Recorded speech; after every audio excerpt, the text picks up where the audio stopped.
बेटियों का ब्याह वहीं करिए जहां किसी दहेज की मांग न की जाती हो।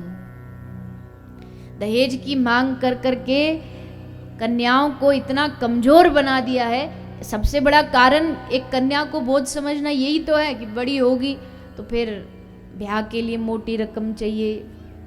समधी जी कहेंगे, बाहर से तो कहेंगे कुछ नहीं चाहिए, पर भीतर से तो इतनी उमंग जागती है कि अपने छोरा का जीवन भर का जो खर्चा है इन्हीं से ले लें, बेटी वालों से ही ले लें। हमारे ब्रज के एक महात्मा जी कहते थे कि दहेज का टीवी देखोगे तो तुम्हारी छाती में टीवी हो जाएगी, इसलिए सावधान हो जाइए। सावधान होकर के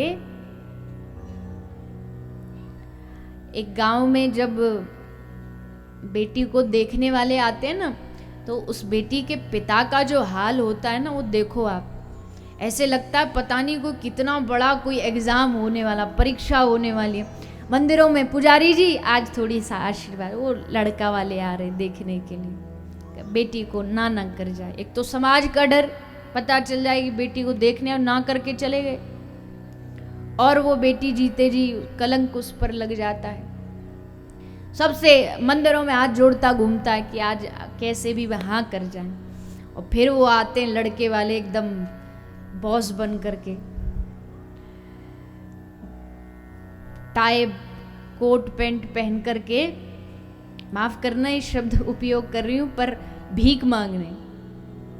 असल में जो दहेज मांगता हो क्या मांगता हो, भीख ही तो मांगता है। आ गए सर के बैठ गए, और फिर आती है वो एक साथ में भीमसेनी काजल लगा करके सासू माँ, वो फिर प्रश्नों की ऐसी बौछार करती है। वो जो कन्या बेचारी बेटी होती है वो खड़े खड़े कांपती, हाथ में वो सामान कप ले करके।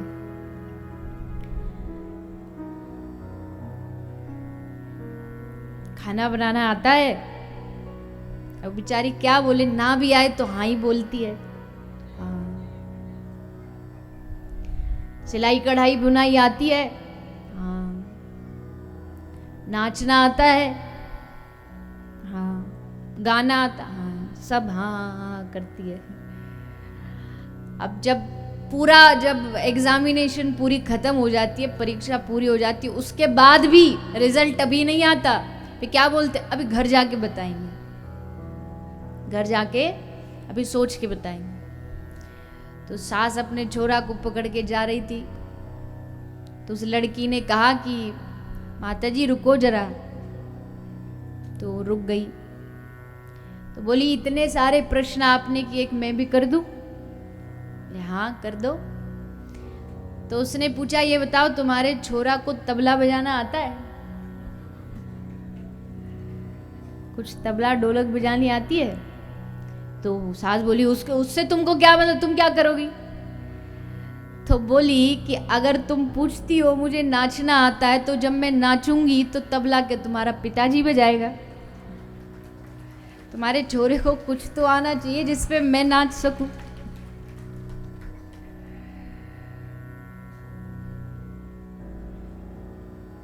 कहने का बस इतना सा भाव है कि नारियों का सम्मान करिए, उनको कोई वस्तु, कोई प्रोडक्ट मत समझिए कि आप उसको कोई खरीदने जा रहे हैं, मोल भाव करने जा रहे हैं।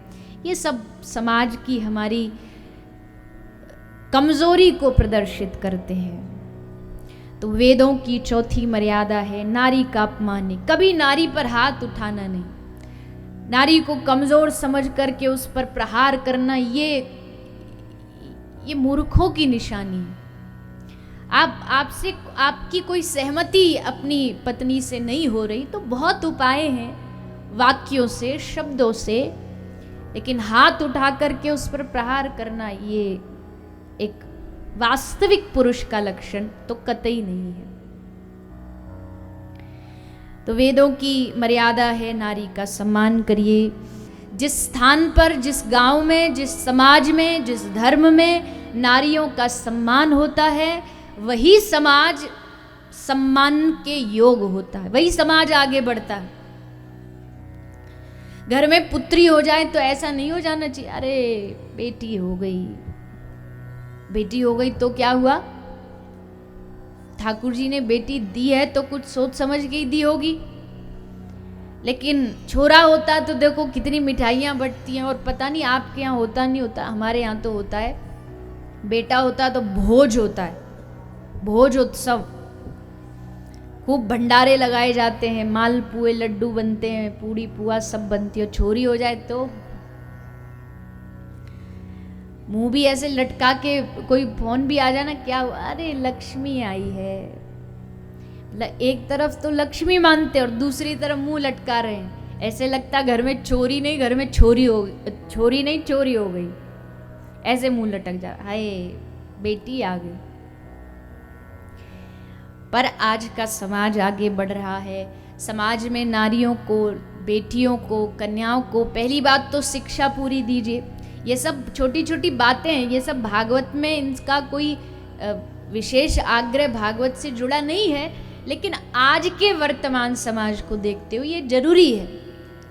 कुछ कुछ ऐसे ग्रामीण क्षेत्र हैं जहाँ अभी भी ये सोच रखी जाती है कि बेटियों को क्या पढ़ाने, तो पराया धन है।